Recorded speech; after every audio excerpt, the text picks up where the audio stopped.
Awie ebra so sabedwafo ye hya se na ye no mu edin komo na ena no pay ma menfa enchia wei ma very reverend Father Raymond Justice Ayivi owo San Marcos Evangelisca San Marcos Evangelisca and we Mexico from evangelist okay. Or Mexico no war. And see another pay very Reverend Father Raymond Justice Ayivi and ne wawuda anti Fidel or war in some say or ma entirin kwamu entirin kwa pa sanso and nano pay so nipa bi nso de ma me mo anu fanfiri woto na feminya kwan na me ne bedwafo eni enkomo na ba ko a wa ha mamenhwe Frank Ajebuatin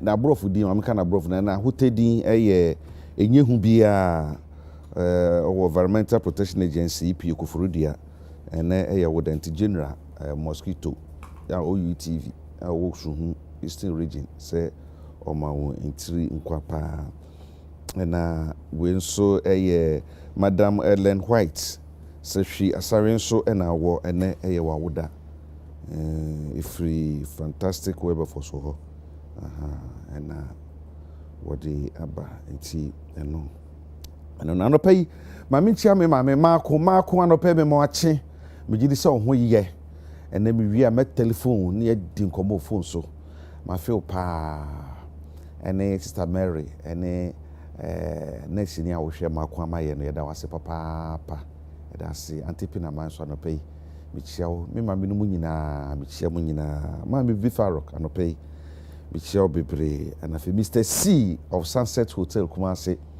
anope Mr. C me chiawo pa na Uncle Tommy Abiak Pharmacy ewo Kumasi Ashtown anope me ma wachi anope bedwafo a abekamen so na so de wa bekamen sa me ne be hya se di nkomo Ebo Bokman or a deputy director of communication at the United Party Ebo abekamen sa e wanti me ne Ebo be hya se di nkomo no akiri no wo mo aka na be beka ho na fe ye di nkomo na ne nkomodie no e fa ne ma hodo ho ye se emma be ye apem na ekwa woso a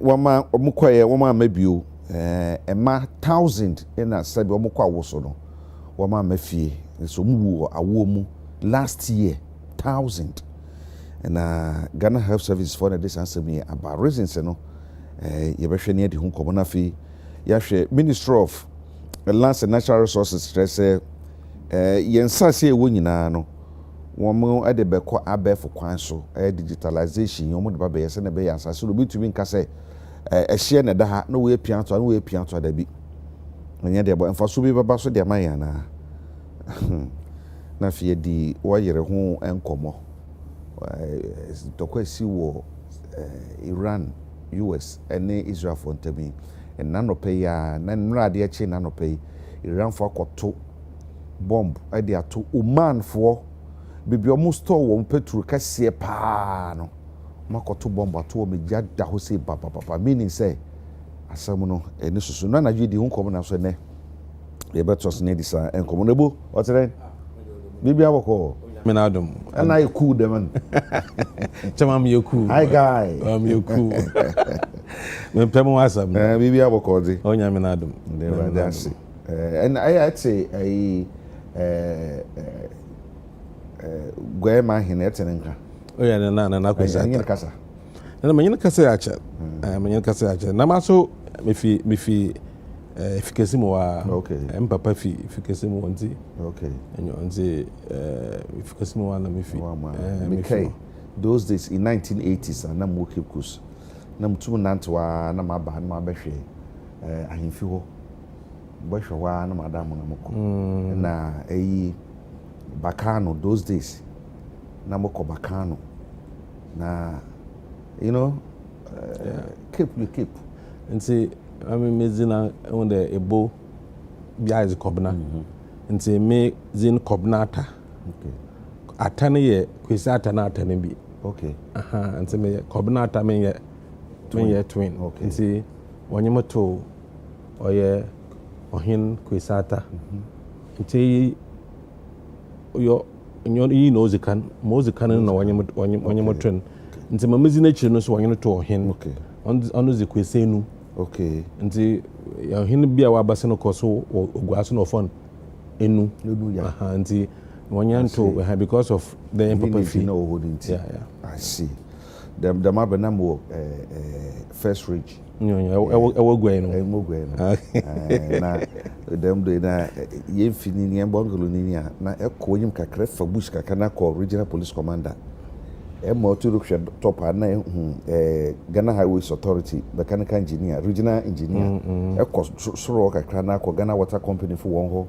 You know those days na no chele na kokodo no first ridge opposite infantry training school. I want to see your phone kokodo no on the backless bank no bank no bungalow was I guest house kokodo from kokodo hey them tell depend the minute pay yes say can that's an Cape Coast when you can the anyway biribi anso ne de ese ntino yeah behwe na ebo my answer say free ntokwa ekoso ewo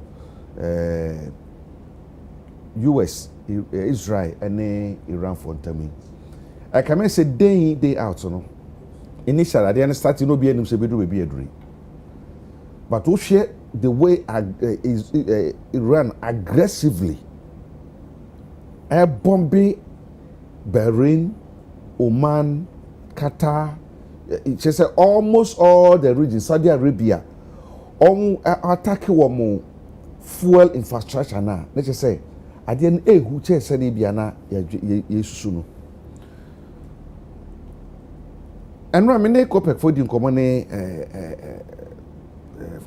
petrol hub food in common.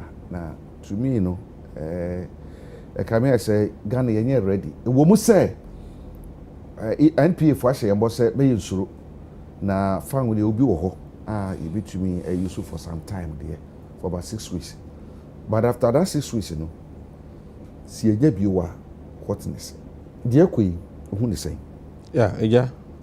I was a mincha iguafo or ya mammy Uguakota Yoruba.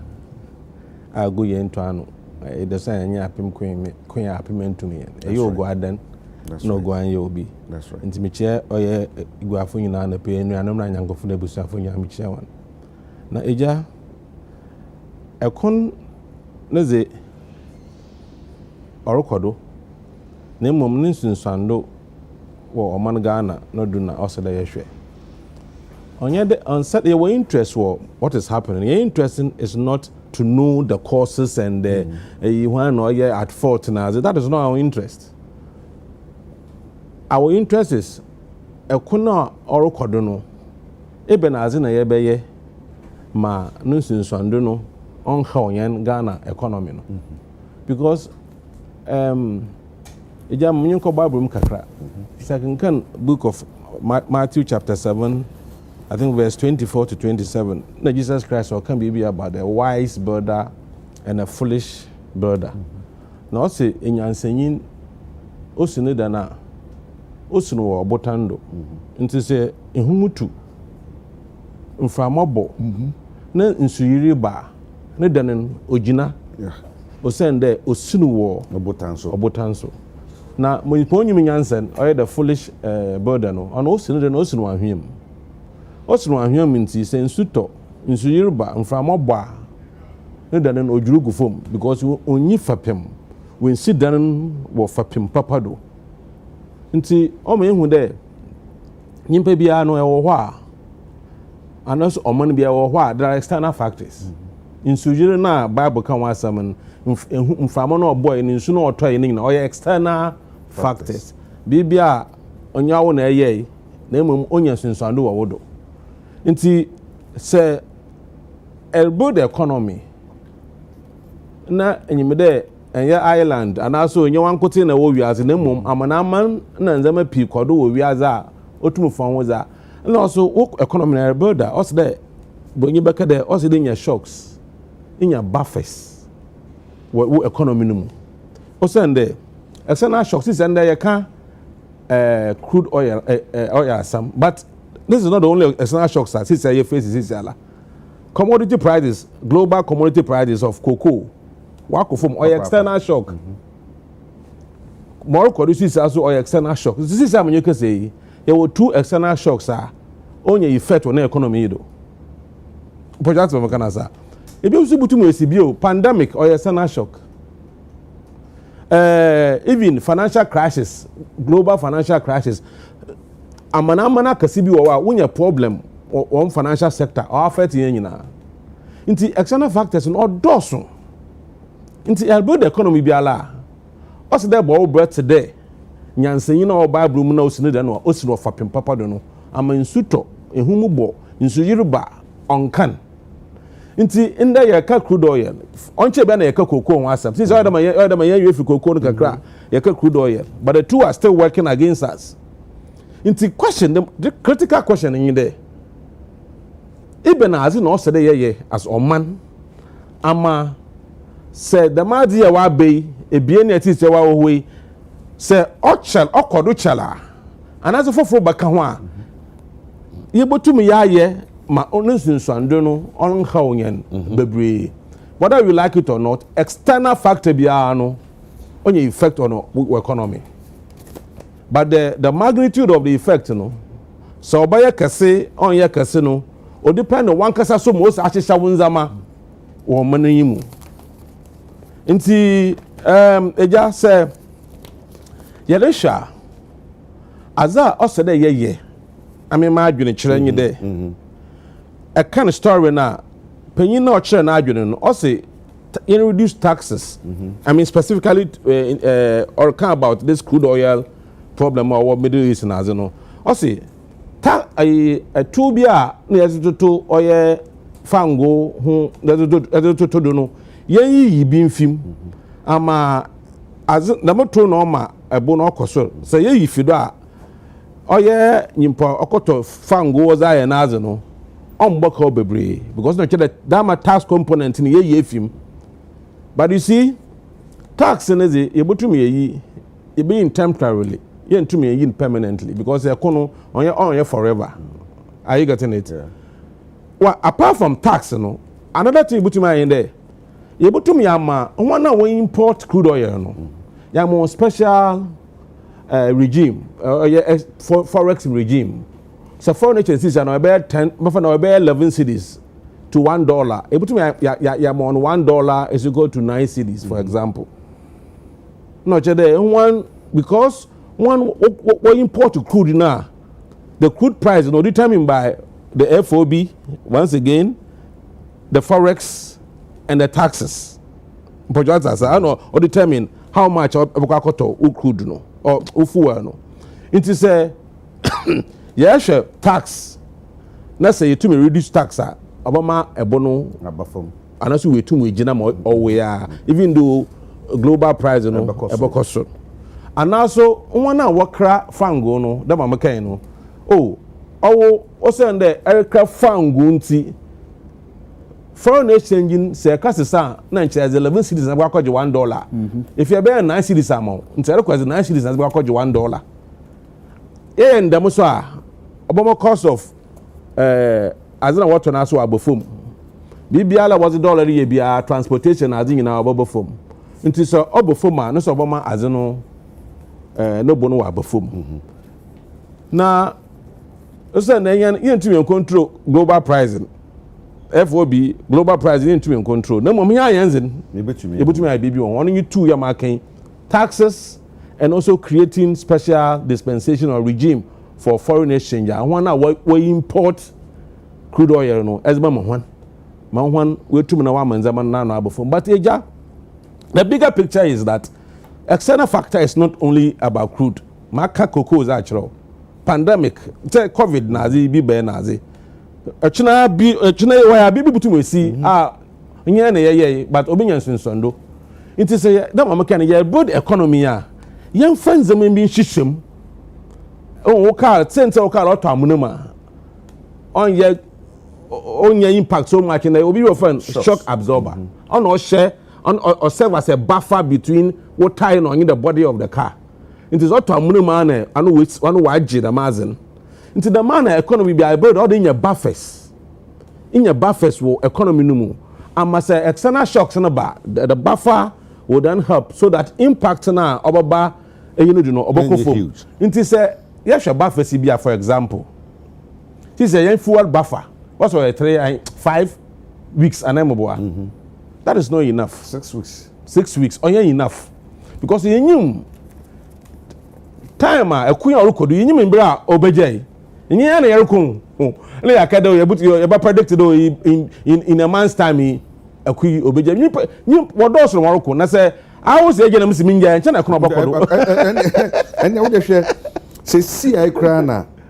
I'm able to just say Iran man penny or say ansana and Tokwano etubitwano the omohwehwe US and Israel as I say womu pay repatriation repatriation I say you befa before ku guama no abruchire ma yekoye kwasomo no yo mu che enho ka no Iran say US and Israel into repatriation 2 womu recognize Iran for rights for fan hudie no I say US for ni Israel for gitum say momu fan hudie ni agiatum the toso miensa say momo nyam adwe say tokwa be bia be sansi bio say de be ntokwa bi omo ho ma tutu so say Israel ni US agitum sa nyama miensa ye nyama bia ebeye den e de ma Israel so be giatum ebe de ma US so be giatum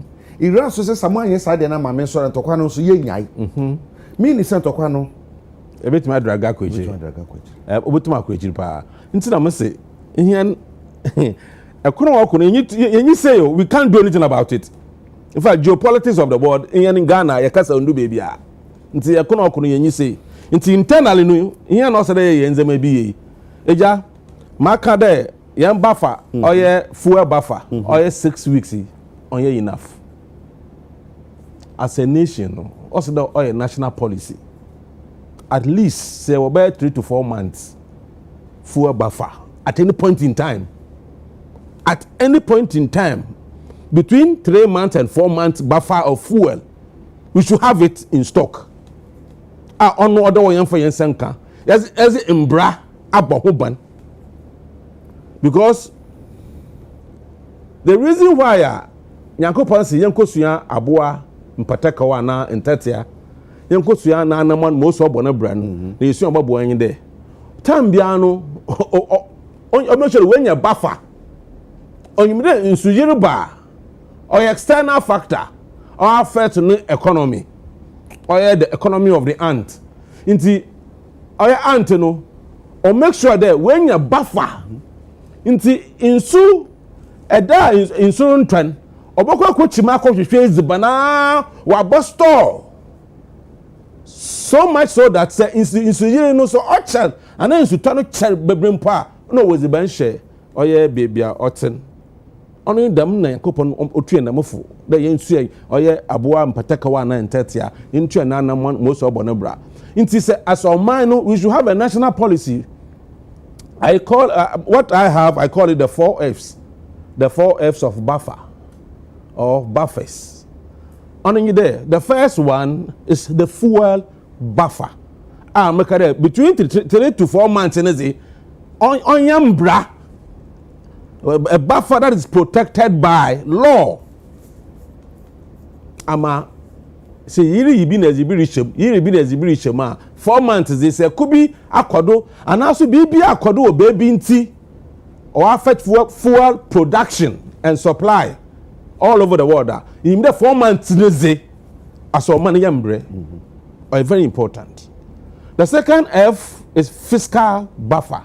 Fiscal buffer in there sika yejeje eto yejeje na azi nyina no yamfa bi sie da musike yamfa nto eziban yamfa ya car kwan yamfa ya infinity hospital yaziri tenye there cocoa sector or cocoa board e wasema yeken also there yen stabilization fan or cocoa board no ye ni bibia la ya export ɔma sika no ɛde bi ebi nya bi boni fa no windfall sɛ sika ye expect de bi nya 4 cities na sɛ yɛtumi yɛ ye wo bust de di kan kra de yɛnhwɛ si yɛ tu oil wa ha ye wo tour wa ha ye wo bust bust no mo de fango no ba mo fa nguo no mo nkra so sɛ de be ya ene yɛ kase bust inni oil ba to ba kokra egu o mo yi de yɛ kan ho asɛm yi a yɛ kase was stock for 6 weeks ni nyina no ɛyɛ ankrankra yeah anya aban dia nti ankrankra no hwɛ covid ba yɛ de to yɛ yeah nti no asoman no yɛ ni ehu yɛmɔ have you not failed yeah so oban yɛ tu yɛn sɛ yɛ black south of Africa oh you fail you know de nche ɛne obi agi tum sɛ ɛpɛdɛ ɛhwɛ how yɛ failure hwɛ wona yɛ nyon hyɛ ase. That's the issue. Say putting one day abo on bozina na mbo on bozina. Nyipa nyine hyasen. Baby ogina sisiala. Na hwe wo so baby gina. Ona obe hu dey nyipa nyine hyasen mpo ma owo wan onyi bi. Odman kuma nyankopon na jepaza oza ma oman Ghana. Amana enyo hyase. To the South Korea. To the Singapore. To the Malaysia, those countries of the Asian tigers, no. Yenyo shase na yes no one. Now one day waba pay home why man akasa ayempo ye ko babusa wo ho. No chere bibi ankodu ye. Intina obehia de say yes ya chechire o man chechire no ye za. Ono nzema bi wo mo on pan no ho. Ibi na maka chire wi. De yemfu eba faze Omanankasa because a could be butum wesa intum na import bibia fi bibia ezibanumpo intum na import into your food buffer the next F is the food buffer stock here obinum kwhye we ya what is this mansions na the buffer stock ne botel osidun owodoyin there o said there inye ezibanu guo ama mbibi bana say BBC na say yentum na yanka say yen duezi ban anaso yen crazy ban na ibinya bi yezi are very important eja food buffer very very important mejo onche bia na ekobo mubusa ebro busa wo ECOWAS yeah actually ebro mpo na yenye bi o ha ma ekobo bi busa yakasire de yenye ebro wo Ghana nti won na ebro na yenye bi eza ba hwe na nan anaso bi ye tue kaw ommo na ote dem a ina asase yankopon za che hen bibi ebudue bia o ye nti eziban food buffer very important 3 months said BBC the mezibani butu ma supply ma Ghanaians. That should be the thinking also the Yenya as a people. Because external factors are part of human life. External factors. Into the Nimpompo, oya zo kunu of you internal. Oya mo kunu of you outside no bobo be only external. It's external issues are part of human life. It is yam plan there. Yam helmet. Do you know why people wear helmet? Because of external factor. So you pay helmet bi an share or money and say those things no ba oba yan wa kire na yan wa ahrenhare na time be kwa huchirim. Why should it be there? Small thing happens elsewhere we are panicking because we are planning ye. Then the last F is the forex buffer. Now saying I'm the finance minister or the ABA parliament there now they are going to increase our buffers so that we have so many months of forex buffer or forex reserves or as a papa.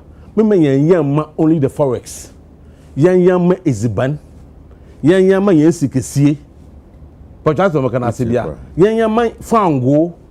So yan get the mazin na yan trim moya kase. Amasa sembi ba ye tumna ye jina ye pio. This is going to have effect, but no more can 5 weeks on ye enough. Another issue in there very important. 5 weeks in poya ankranko wanazi on ye aban nazi aban no sede edi sike bi sie and as a fuel BCA, and as Ben BCA, or your wasaze, or your ban nasazi, because Audrey baby, and some of Bayas Dam, and you pop better than a banner and son with easy. You pop better than a banner and son with Tunukal. You pop better than a banner and son with my bibia. Audrey baby, as a man, baby to me see. At your enchant to me, sir, a one and you as a banner and boa into me.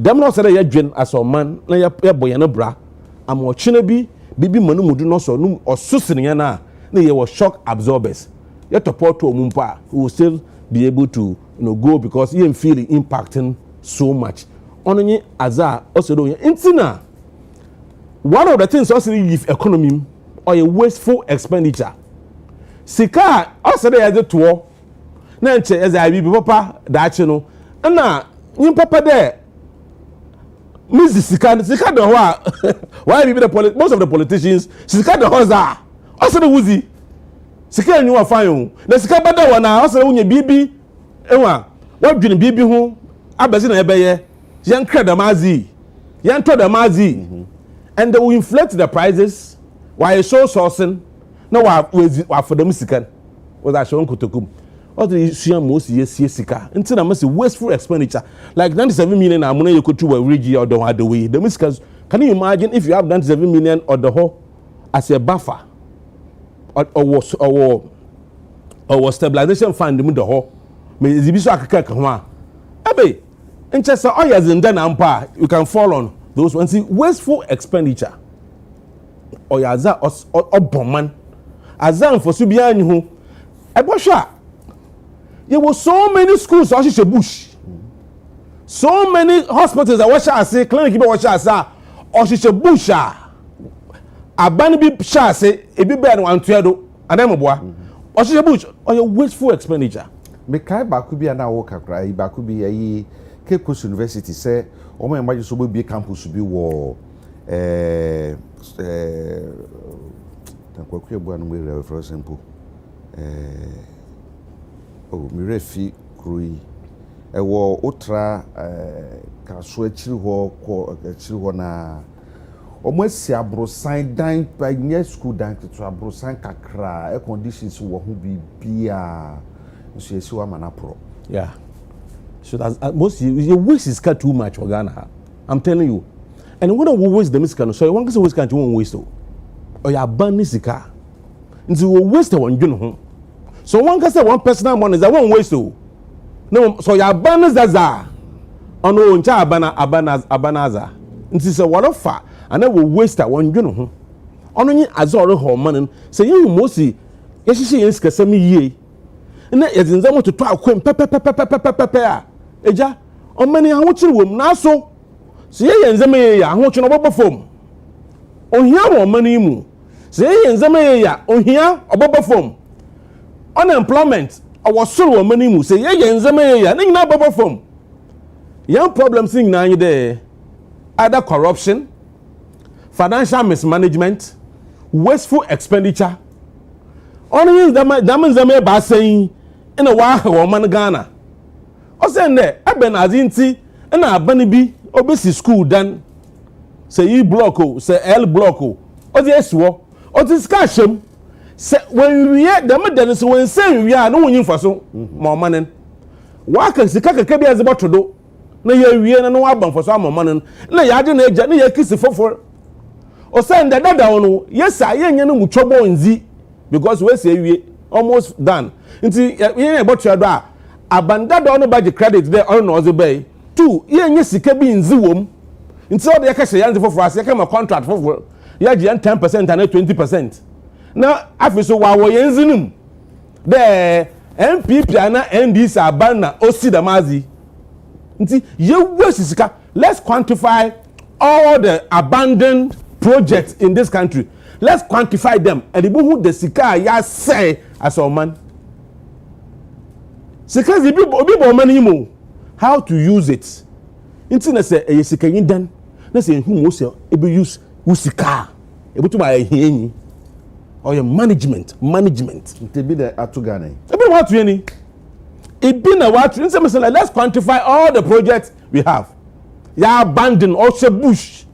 some of them was the say pede in here chidi bubu ni yana sha asefofo was the taxpayer more your point there on your political parties and say one sika na wodi o or your be no yen tax to wa ye tua and ya say mo hwan we use one dwene yan ho what dwen one ho there azi man sha si abani nizi no do say me yem power bakada no was be nti mo so me kay mezi na duplication eyi wenwie eyi su kay no su wenwie no so buy oh no so I fofo because fofo no wa yen because of sika wunya chop eja or chop ntira enra ye kasa no na me dwire bibi ho enra na me bisa abedwafo ba enra na dwene se kesi be bi edru ye nden ena omo ka se o hwe factors na entokwa no se wontena se analyze se de entokwa ni se ikono a unhu andi bresam a wo de ye ka no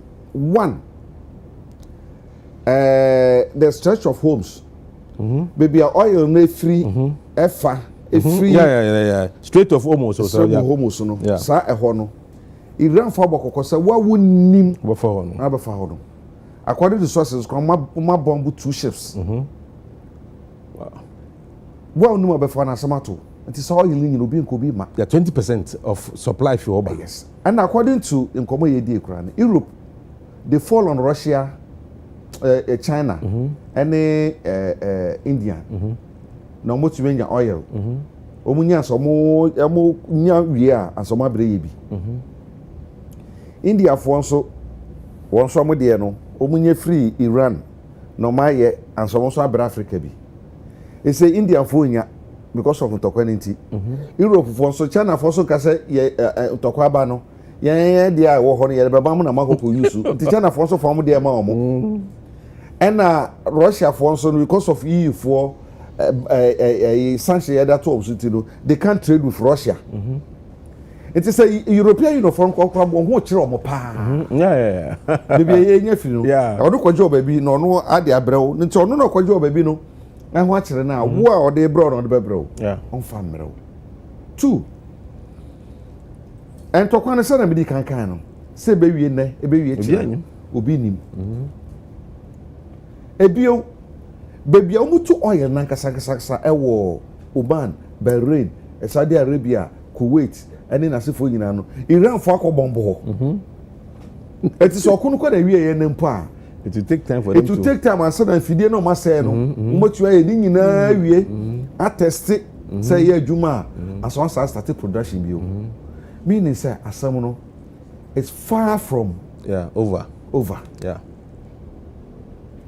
What can kind of work at the insights are? NPA assures public of adequate fuel stock amid Middle East crisis and global market concerns. Also, the National Petroleum Authority has assured the public of adequate fuel stock amid the Middle East crisis and global concerns. According to the authority, there are enough stock of fuel and thus allayed the concerns of section of the public over recent speculation and public commentary regarding the potential impact of the ongoing conflict. The government, through the Ministry of Energy and Green Transition and the NPA, continues to implement proactive measures to safeguard supply reliability and maintain market stability. Assurance, Godwin, Edujita Makulu, NPA boss, Ediama Yeni. Yet we for your name to say, yeah, assurance, based on the availability. There, or 6 weeks or 5 weeks, that assurance can hold. But that's what I can say. Assurance, send the you will be. But the question you be saying, on you there, say, beyond the weeks na only these are the critical issues. But that's what I can say. And also there are alternative ways of doing it. Of getting, if it should go beyond that, there are other countries what's the 20% no freedom side in Oba. 80% will baby. 80% will baby. 80% no because of Mowesu anti prices in because global on prices more than assemble baby kura or affect baby. So there will be a global issue. Even though baby a question Middle East no other parts of the world na Queen's one still are pricing because of them or for me no yes I agree with him that in pain and mama you panic nemum say then we have a cause to panic because certainly it's going to have impact on the supply. And once our first supplies or our first price automatically, and the price of crude will go up. Now, America there going forward. You see, as you use fire service approach. You do you don't care. Fire service we are on what happens to your burden on front of home. But say, ye fan there, ye do me win. Even as in a bay. See, this is done for from Pabas and a bear, my ija on so done with you. On all ya is out to enchan. Into more be here, Cassia bear any day. Moving forward as a nation, if you're part of your planning an economy ye, and Zama ye, you be here buffers. You be here shock absorbers in this economy. You be here helmets. Be able to protect this economy from external shocks. I catch external shocks or those they come in many forms. But able to make jinano no, it depends on one case mosi. Abuan, what's the paying for? Same yoka. What's it say? At the one holding a what to Baba on count. Not there, and you may baby Baba and add the one hold. Yes, Abon. Okay. Jennifer Queen of Furiwa. Deputy Communication Director my NPP. Fail na Jennifer Adekye. Jennifer Kwaba. Yeah, Papa. Nene de otwa hini. Papa dada o. Papa dada. No, for more almost 1.5 hours ni. My packet of form dada. I got here 7:53. Okay. Tiana, I know Afra Basura anthem. Minim, something sounds say a time no yes. There be and so I said the economy strictly by. Minim, there was some boy and I strictly by invitation. Okay. Mate. Let's say me who can use and can't test them. A ball boss on my a branch here or yeah, friends, and you may do. A banner manity on a castle to make a chance to be say, we produce a strong Wakasa, TV Sano, and waiting well and this in Nukadonia, my Dallas and Ponsa, on Yamaka, and see Aquaba. Yeah, so maybe about when I don't see chili pass and a I say, come on, and I yes, it's nature. As a problem. Say me who the me who that say man would be bring na to me. And now you say na be. Yeah. Ya wa da bi o jama wa ri nti. Ngomo no so ntia say honda kwakusi. Nti eno. Mo ha ya fiu. Yeah that's it. Match drew dia mo ye man ye fe do. Da bi ye fe na ye say. Mo ye try ye wi amonye prekese ni bi me enko no ano. Ye be enti me ma ha na ye enko. Da bi I say bosum ko na wi yansa. Me ko na wi ya na ye hu de be ye. Okay. Ni ma ha pa. Ade na I hope say nkrofo hwa omsu bi. We nutmeg. I'm on for said any nutmeg in you.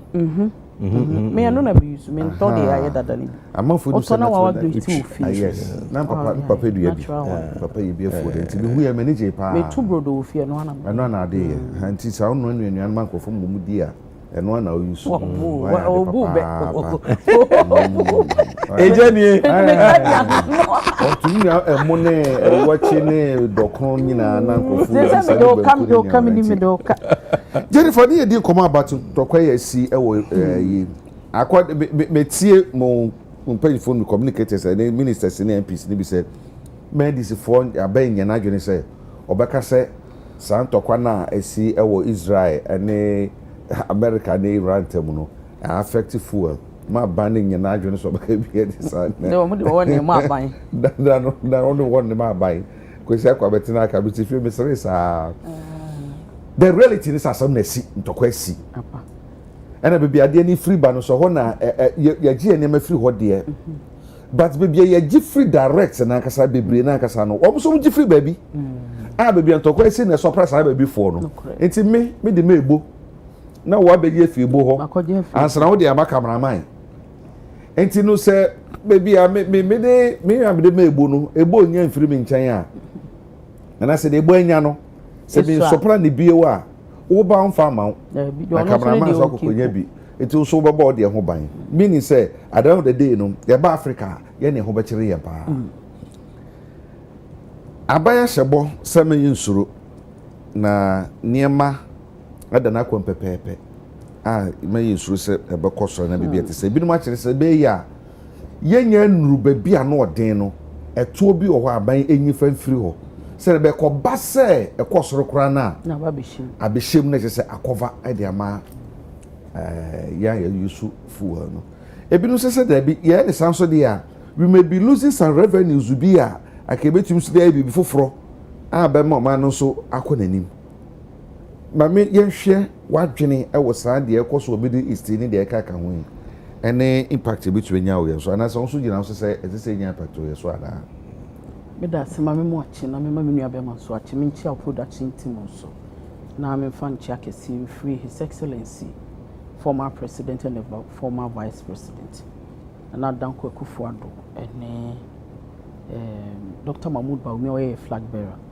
me say ne day and the first lady your former first lady and ye na wodanti me ma na woda papa one me baba ko Olivia Bodua ene di o ma wodan ti me mo happy birthday eja obi sama asem yi him say me betu me nua wakasa bebri on say wo ka wa kirikiri mo say de wo kirikiri mu say firi ho na aba ebu ho na nka ba me ho na cameraman so aba befa saa nkiri mu ya mabi abra covid si na chidi ama minority ne MPP fo ni bi ka say I say enya warning but omo ka kira ban say onhwa no ameka nkire say be cost e bi ni da bia metena ha meka say mu say yen amanyofo emfumso nkitinkiti bi ho aye ya ekọ eba betia ya ankasa won say manyime ho amfiri mu yen amanyofo there are certain things I am fanya amanyosem da bia metena ha metena kasa fidie bia so ameka eniyama bebre ho aye mfanya amanyosem aja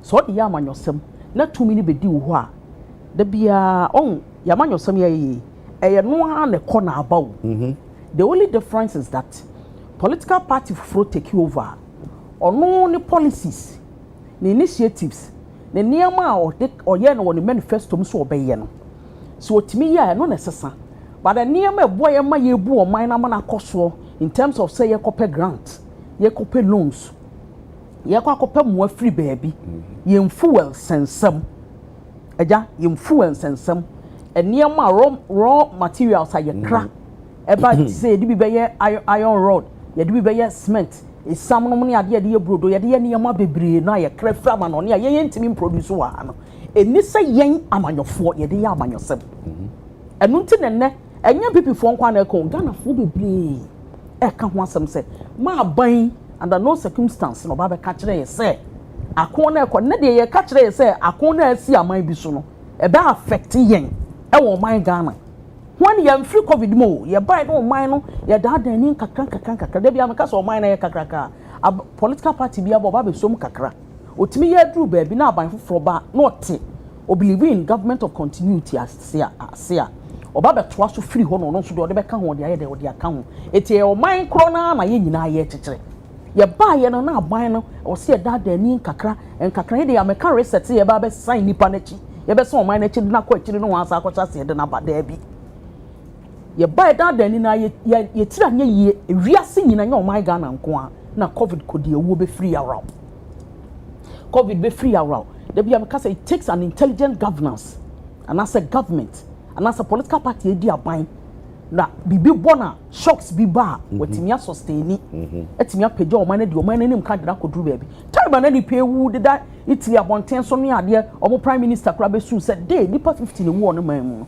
sabra ne de yagude won kokan be ka se ka ye boy na so ade of the day no aban da na his excellency na Danko Akufo-Addo obo man Ghana ho ban eja ya mfiri mo e na akun ye si ya Russia and Ukraine war ban aha me ne kwaku se obeka ya me ne kwaku nana eyire pa ma ye anopa bi wa hase me ne omo de face o ankasa omo si ni se ye kakura da na ya ban no na abon now some years later no the same issue no worse happens say ya it is going to affect ɔman bi ate sɛ calculation a woyɛ esisi analysis a woyɛ esisi ano yɛ ne yɛkɔfa fuel no obi kɔfa yɛkɔfa fra ayɛ sɛ school obi copy obi no obi copy wi a ɛyɛ wholesale retail on retail wholesale na yɛ taa na aba fam te sɛ deɛ wokan ya ɛyɛ exactly the same thing happen we kura deɛ yɛ words ɛdɛ mi tie mo sister station baako mo sister station peace na ɔmo ka sɛ yɛbisa Trump sɛ obegyae nkrɔfoɔ na mo ɔsi we kura deɛ tip of the iceberg afei na wɔbɛto aso eti ɔman Ghana mu tie ma no obi amfa deɛ mo ne yɛm sɛnke ya amfa Russia ne Ukraine wa mo anya amanyɔsɛm a ɛne yɛ nyina yɛ deɛ yɛ opposition party a yɛ nyɛ adwen sɛ aban we sɛbe animguase in Canada because we yɛ deɛ wudi ne sɛn ahen a wobɛkɔ amu bi ayɛ dɛn aba nanso so ɛna no asɛm nti ama yɛ ka asɛm na ne yɛ ka ba bɛsusu sɛ deɛ mo ka asɛm yɛmfa nya amanyɔsɛm na bɔn ne yabɔn no now the question is aban yi wabɔn sɛbe ɔno nso so ɔmo ka kyerɛ sɛ yɛ tiwi no ɔmo so yɛ tiwi ɔmo ntimi keka nneɛma nsi ani ɛma external shocks na aba no yɛbɛ prevent sɛ bibi ma mesi ya ne mesi ɛma mɛpem yɛ sɛ yɛ ho bɛkyerɛ yɛn sɛ wotie experts ne ɔmo ma friend sɛ ɔmo interview ɔmo wɔ radio so ɔmo nim fu a ho nsɛnsɛm na asɛm a ɔmo sɛ yɛ tira anye yɛ na ntɔkwa no kɔsoa kwa na kɔsoro a fu by the end of March fu bɛkɔ 17 cities ɛna fu an ba bia da yɛ nyina sɛ obi a enjoy anamboa ɔmo bɛkate ha no mo de ayɛ show ba me ka to asɛm so sɛ enjoy na enjoy no one Ghana levy na da so yɛnyim firi so o wodi ma de kro aban na de ato so sɛ yɛse influence nsɛmeboa sɛ yɛse electricity yɛ ne yɛ nti na yɛse electricity na hura wotɔ 1000 Ghana a month and previously during your government na wotɔ 4000 yɛse yɛ ne yie and then one Ghana cedis na yɛde ato so no yɛse se yɛde bɛyɛ nneɛma bi yie nti na me yɛde abɛto fuel no so ama ennɛ saa nneɛma we nyina ɛba na ban no the question is ontimi mfa no ontimi nyina shock na no ontimi nyina de ɛba na no ɛhyehyɛ yɛ bɛyi ɛna wayɛ de asi ano ɔde asi ano kwan ɛmoa bɛ na wɔyɛ sɛ ne manfo no ɔmo te ɔman ni mu no ɛba affect ɔmo too much sɛ ɔmanfo no ho ɛbɛkɔ ahohiahia ɔmo ho bɛhaha ɔmo sɛ ɔmo nso ntimi sustain ɔmo and mind you agya yɛtofuo mu a it affect everything wonim saa affect aduane a yɛdi affect bibia yɛde nkan yɛde cash ntiadeɛ na kɔfa ba deɛ yɛyɛ tenkran kora deɛ yɛasɛm ɛmɔbɔ kyerɛ sɛ yɛbɛkɔ akɔfa yɛde ba bɛduru na yɛmpinimani mu eti aban na mɛka sɛ foforɔ nkyerɛ ɔne yɛ bɛdi nkɔmɔ foforɔ of course we all understand wiase nyina de esi sɛ ntɔkwa asi Trump de ne ho akɔgye mu ɔmo ko na emom shocks na aba no aban we nhyehyɛ yɛ deɛ he nhyehyɛ yɛ bɛɛ na ɛba ɛdeɛ na ɔde ba sɛ manfoɔ na yɛyɛ te ɔman no mu yɛ ho nkɔkyere yɛ nkɔduru baabi sɛ ahoma sɔ yɛ mene sɛ yɛntimi nyɛ yɛ ho hwee now they are telling us sɛ ako na asi no ɛnkan pipi kora deɛ ne sɛ nkeka ho asɛm na naano asɛm na nkɔɔ yo ɛno akyi nsɛm na nkɔɔ ɛda ho wɔ hɔ ebi ɔndo wo so reason so mo man say mo de no ɛna mo de difference wo mu kakra but your difference ne de sɛ bomb no mo to nipa ewu ya brɛ so Russia ne Ukraine nipa ewu mu a nipa ewu ni nyina sɛ nipa ba ni nyina sɛ nipa ewu de ɔmo to nipa ewu nipa ewu ba na mo reason so mo man say mo de no na Ukraine ɛne Russia ɛna mpa do akɔ ne yɛ de he even though na yɛ no mu di dwa no na adwadie no nhyɛ da nyɛ bibie mu odu diden saa wamuni na o hwɛ de ɛwɔ Russia de esi wɔ Iran ho no ɛhɔ na wiase nyinaa ebetu aka sɛ fa ngo no sɛ yɛka sɛ ɔmo yɛ ho adwuma mu tu a yɛde fa eti ɛhɔ de yɛtum sɛ kwan yɛ nkadeɛ no bɛfa bɛba no ɛhɔ na ɔha no wɔ no na we nso de na adeɛ ketewa bi a yɛ nipa bi na aman mienu na ɛkuba we de ama bɛyɛ nan ɛna sɛ Russia Iran so de abere tutu digu Oman Bahrain Saudi Arabia o hwɛ digu wɔ saa nti sɛ ɔmo de no so subhanallah eja yɛ wɔ lentim ɛna yɛ sɛ yɛ kyiriwia ayɛ so next week bi ade ne mienu ne nyina yɛ bɛwi yɛ wɔ lentim yɛ sɛ yɛ kyiriwia nti asɛm no ka yɛ ne Kristofoɔ ne yɛ nuanom Muslimfoɔ a ɔmo yɛ kyiriwia yɛ so yɛ kyire kɔm no na ama asɛm no sɛ deɛ ɔbɛka na ne kana akɔyɛ kana ɛnɛ no ɔmo ka kyerɛ yɛ sɛ difference wɔ mu nti na mdi nka bi sa wo sɛ bombo na ɔmo tototo no yabrɛ so nipa wuyi ɔmo deɛ nipa wuyi ɔmo ka kyerɛ yɛ sɛ yɛyɛ deɛ ne deɛ ne yɛ bibi kumaa bi na ɔmo deɛ ne deɛ baabi yɛ kɔfa yɛ produce adeɛ na ankasa so they are telling us sɛ Russia ne Ukraine na ɔmo fa nneɛma no free Iran ɛne baabi ɔmo ko no na ɔmo de ba ɔmo gas ɔmo oil some ye die brodo na ba bia Russia ne Ukraine ho na ye kraba eniama ye keka bom eme ye benya iron rod ye disisi dan ye de pillars ye de ya akwan e ho na ye kra free ba wheat ya ye di ya anka so my Ghana ye ntimi produce bi e ho na ye kra di free ba eti how is it different from Iran and Tokoya air cosway me ba chaja ye nyina ya bro pepepe ye nyina ya bro pepepe apetesi ogini so ye nyina ya bro pepepe ya samba ko they should rather come and tell us say omuni bibia omudi besi shocks na no ye de anya hwe kura na yetimi kura mu dandan ni kakra omo sujagu yechem me se bibia mi nuanom National Democratic Congress for ANDC for kan bia no it has really bounced back and hit them so hard on the ground say omo ntimi survive. I'm telling you bibia omo benefit ye wo dem say omo ye beneficiary of Russia and Ukraine war campaign omo ye politics aye dey ye they are beneficiary of it.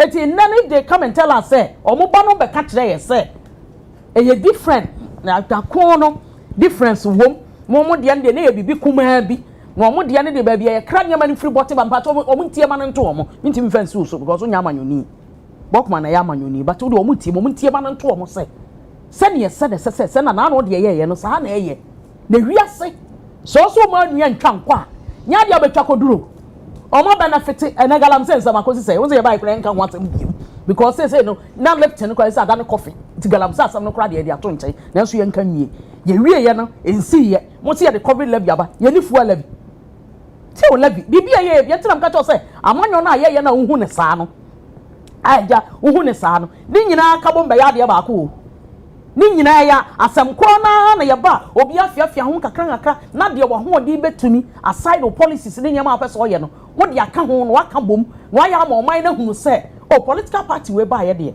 apart from omo policies omo ka so mbe ye no bibi say beto because I'm quite sure say ye campaign no ni bibi say Russia ni Ukraine war beba 2016 ni eni asofo omo hu na de e bi a predict MPP primacy bia hu say Russia ni Ukraine war beba the same thing and obi hu say Iran America krabu be fu ama ntokwa ye de akwa kosia mo ma kwa koso but the Syria as a ban ne krakra any say etiaja patroti adwam wa no pay ye wa Ghana man anamboa watutu ntuma watwa gusu ye sa no pay wudu yin wo wakonwam ne mom ni tie ba no to wankasa na nsi atiefo ne ahwefo a omo hwe ya no pay tie omo offices anopay say me po ma cho omo mo maboso ye no omo fa duku mo omo yem no omo nyina ye no omo kwam kotodwa ne ma ye lenti ye wo lenti mu na muzurimi fo nso ye kiri wia no ye nsira wrade so on sesa wiem na ntesa se dia bayi di ne nkomo keka ne nsam kono wodi bibia odi besi shock na no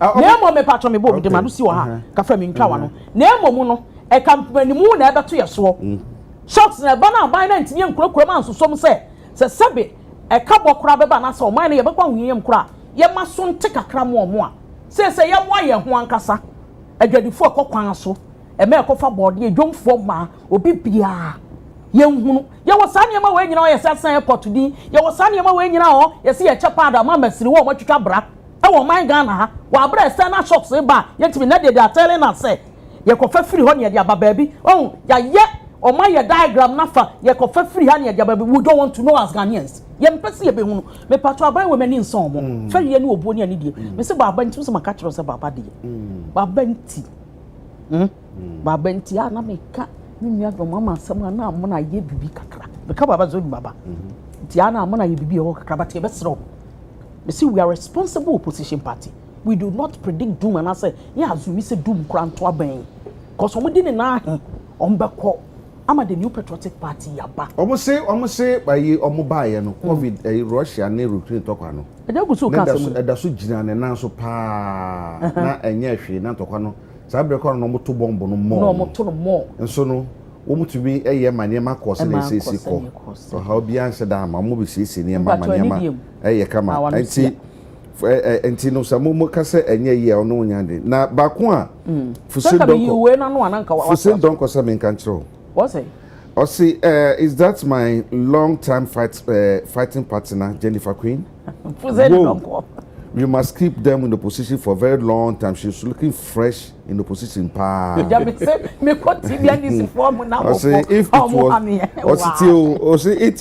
it was them like by now, Israel Iran levy.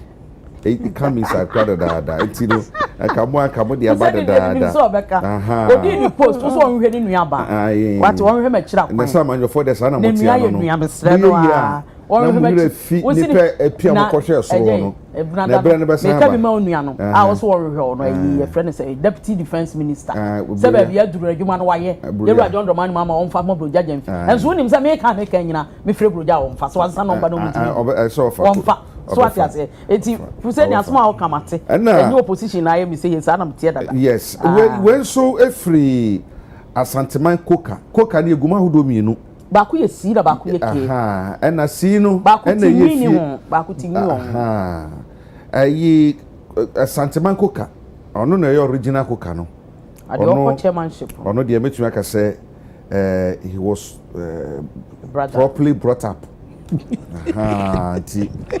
he was properly brought up ono ye fa na santeman koka ono no presa santeman temo be APP jonteni no by some motuma no so no say our friends from the NDC in opposition made us to believe that a distance of a conflict or war do not have any impact on Ghana's economy. Therefore, I want to believe that the US, Israel and Iran war will not have any impact on Ghana's economy because of the distance from Ghana to Ukraine is shorter than Ghana to Iran. 7,000 miles away ni bi. Ufia ko Ukraine enwa ufia ko Iran na wanti ni one dey next year na wa hwe. All right. Ja wasam na o kan sesia. So ya jobre no. Ja na o ka se omo bae na Russia and Ukraine tokwa na da ho ginam ni traffic kura na no mo ko kese. So my question to them ne say e dey no mo ye ya if they claim say na tokwa na da ho wo ho a dey no mo ye sustain omo dey sustain o man no e dey no mo ye no ye here calculation diagram. We don't need diagrams, calculations, and analysis. No, we don't need it. All that Ghana for, or man for, Timemu for, ye perceive yet to say, shocks in a bar, you know. The National Democratic Congress are buying, say, when am I ye a DSC? You see, sometimes, ube ya a buyer, ube dia buyer home. And ye be bia na ye kasa. Show, showmanship, show a juma, show bibi. Na enya she, se bia ubi cramp, was se mumpa.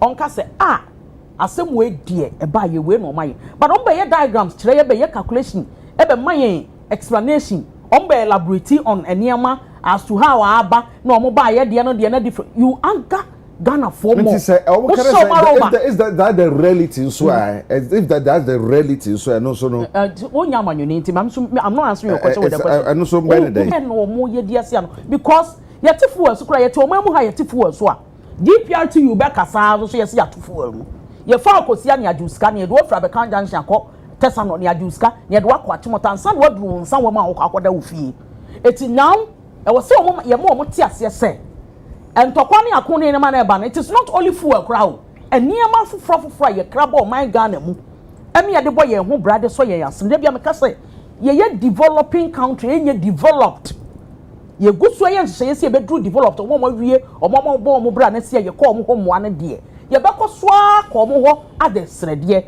oman Ghana ye se ye ni de ye wo ye nse de ye wo na se Ghana manten mama ya ye ntoma ya ye de tia na moa nanso so ye nsan so ye chi adware ye bebre se nuru ye sisi ye chi nti na me ye ko omo na ase e ko sere omo bombo ne to ahafo omo wuye Iran Russia and Ukraine Iran for so ewu almighty Trump crowd ne ho akwa aban we NDC aban should not come and tell us say eniema ekoni na omo kan sa omo kan ba cho ni die mu omo kan na omo de nhye ta akire say ni nyina mu no the National Democratic Congress aban and as a political party abedi aban say ni aya ye pese de boy ho bra sa na tie dia se sa na tie dia ene na Ghana fo ye nso asene mu ye se se bu pieto na so mu ye nya se be woro kire say enia be me yempem animu yemfu asam bo be kosoro yenka ne no already wo mo ba ye 1 year 3 months ni yatum 28 point something% ayetim yeguso ayetum ko enso yatum meters ya ye hutem boat meter whether prepaid or old meter we use whatever ni nyina ekosoro the question is ye omo ba be tuma mo na kosoro ye be gina ba be ye gina no adon be hinhamu omo be teso am ya hinhamu at the same time in doing all these things no almost say gina shocks na no say se be affecting yem poa because at the end beyond obi a country bi o ya affected bi beyond one holding na mmom enhyehyɛ ye be no ma ya se be affect mpo a yenkwa ho yehia mu ase ye ho be kire hwe so ya aban na nipa so camera siw so na pinpo da bia so tira ya you even lose concentration me da say yeah mama bremo ha you see no cause am here there same people bi akade onye no mpai bode as your kodi on chana on how money na economy obo so papa infantile cut on infantile deep mental also must same people bi abakira wanyim me nam te hey ana ohia te ade MPP ni na te no so catch out there oh ameze mpai bonye there morokodi obotwa na nche asumedwa abaga oboa ebo MPP I say oyo waka one introduction wobaka but one sem came who there morokodo I want there oh Debbie oh yes because the only way you there no the only way is Jennifer Kasa Mankaso you may not like the party but no Jennifer Kasa Mankasa is because me share binom you see Mrs. Wakasa say one communication strategy and what's your binom so don't add all of what's it oh morokodo onye empire boy in there obi jay na nche economy onye penny there economy obese man kofa abre but wakada mu wiena se wakasa it's one kasa mu hu there more kwado bonyu agi hu was of feel that say abani bo forma na obutum wa aba but mama nkasa ncho eja you see let's set the record straight now this issue of whether external factor or affect economy or not or Dr. Bamano started that conversation in Ghana 2016. No, 2016. On Okade, how can a global funded impact or effect scapegoat Cote d'Ivoire and affect Ghana? Who is that? Global. The video is out today. How can I can look it for you? Don't worry. How can a global crisis scape Cote d'Ivoire and affect Ghana? It's in the end is what's there. Also, how can the same global crisis, skip Cote d'Ivoire and affect Ghana? Because COVID no Russia Ukraine were born, and the Cote d'Ivoire economy is better than Ghana. It means Ghana economy was not only destroyed by external factors. Look, look at the kind of wastage occurred or MPP abroad. The kind of corruption and mismanagement occurred. External factors may have effect. Now, why so more economic for that? As a woman will fear. And no better the external factors no impact no. Obaya kasa na onye kase. Na say ibinum to mo kase baby was the God's name in some Fuzin was the Shazim. Na aban tum boko about 2.4 billion. That 2.4 billion so no aban or Shaban scam mo zuri yanzama in economy chonjira. Yeah. 97 billion ya $1 million ya was go to amune so when fan to amuna no share a money scam me yesi yanzama ncha money ncha economy chonjira it is not only the external factor internally no mosi o mismanaging zama through corruption and a wasteful expenditure and all my Ghana economy no atoto pansa me no yes, admittedly, external factors, it will certainly affect an economy, but here also measure internally. It's not the same thing. Internally, say, Obi Kade, say, MPP time no see, I want to work at the massive, Memo Mbaka and Ghana for there. Of course, Ghanaians know the truth.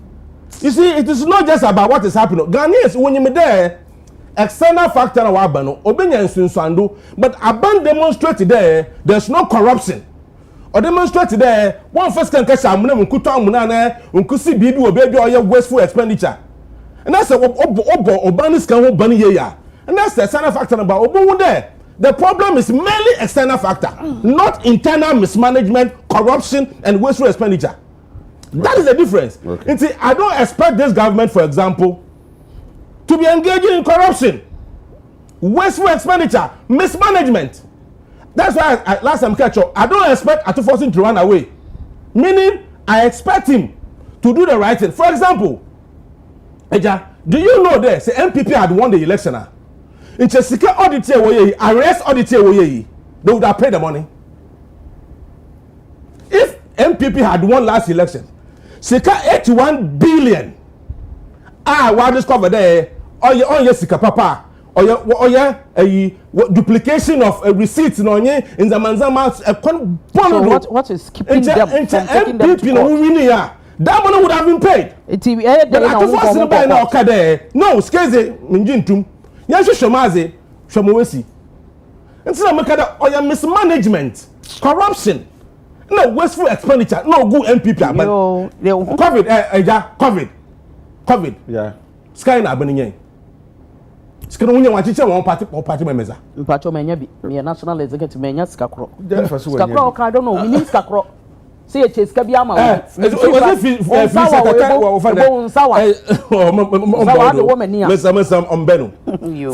Satato, so one of your was and you go Sazia. Nakasana Muto 100,000 out of that money. What you say now, second, what you say that money executives now. What time party executives? We name the okay, correct. COVID sika by now. Ibia ya one who him. Mo yenye sika if you external sources of individuals or companies what contribute to scan in the scan where chezi. So how do you blame your downfall on COVID? COVID that gave you more money as a government. Do you get the point? So what I'm saying is that external factor is a truly we see, but I'm important focusing the way forward as a nation. What kind of policies do we have to put in place? Obama external factor biano Obama no do biano, we can still have a buffer or a shock absorber to contain it. That is why I said we should have different buffers. As I said, and only stabilization funds across the country. As a matter of policy, we should protect those ones with laws. There, so I believe about intum from one son the misikaida, intum from one son the mazida. Say 4 months is the yes store. 4 months is the essential commodities. That abana bia nyo odun sebo bomza e bibi wa bra onfa bi nhyem on your 4 months. That is the way to go. Na mo obey there economy bia you are playing political football with it. What time no ekade, most time akade ya. What it means is that anytime there's a problem external factor, there should be a change of government. No soon to be yes, sir. Yeah, that is the issue on Panama. Nana, I'll say it seems that the MPP are happy because the fuel prices will go up. She was talking about electricity. Yeah, if I may ask who brought those meters. Or see meters now, all can say him for the buy. In him, me go can't be an answer my 2 former. So the bush you count there, minim the so we are not happy with whatever that is. Meet an MPP for was the bay. Last time I catch up, I mean, Michelle people for what's in there. IMF conditionality now, one can say, or sign him or you check or see, what's it as in or can adjustment, one can increment. But you see, let's put things in context. Last time I catch up, Abom Bosa, Muachim, my sense, Mama, Abom Bosa, the Muntu Mijina Manando, Namutanazi, Abom Bosa, you know, and that's my adjustment prices are. So that me too me general do me travel kawama. Can that adjustment meet reduction? Yes, so that because if you read in the condition letter, it talks about strengthening the institution and making it viable. So the adjustment there is increment. Okay. What do you know? Now, almost some interpretation is different. I see George Kweku Christian Kwanzaa say what the man is saying is true. Or is the truth? The MPP is very happy on what is happening. Oh, sir. Oh, haba. Okay. I say room clean. So MPP duplicated receipts and took money for free. Now this is in power. What are they doing about it? That's a good question. That's the main question. Say yes, good question. We should depend this car. And then I'm where they are from. The more they say these things, the more angry they make Ghanaians.